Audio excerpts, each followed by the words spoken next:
1 घंटे तक डॉलर्स की बरसात की वीडियो वायरल हो गई। तफसीलात के मुताबिक सियालकोट में एक शादी की तकरीब उस वक्त सोशल मीडिया पर मौजूए बहस बन गई जब बारात के दौरान डॉलर्स की बरसात की गई, जिसकी वीडियोस तेजी से वायरल हो रही हैं। दुल्हा के भाई जो ऑस्ट्रेलिया से आए थे ने बारात के मौके पर अमरीकी डॉलर्स हवा में उछालना शुरू कर दिए। ये सिलसिला तकरीबन 1 घंटे तक जारी रहा, जिसने मौके पर मौजूद अफराद में जोश और खरोश पैदा कर दिया।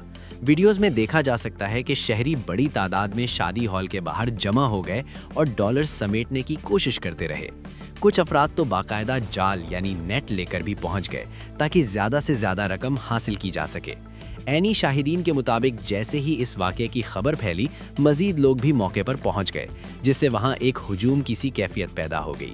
ये मुनफरिद और गैर मामूली मंजर सोशल मीडिया पर तेज़ी से वायरल हो गया है, जहां सारिफीन की जानिब से मिला जुला रद्द-ए-अमल सामने आ रहा है। कुछ लोग इसे खुशी के इजहार का मुनफरिद अंदाज करार दे रहे हैं, जबकि दीगर इसे फजूल खर्ची और माशी हालात के तनाज़र में नामुनासिब अमल करार दे रहे हैं।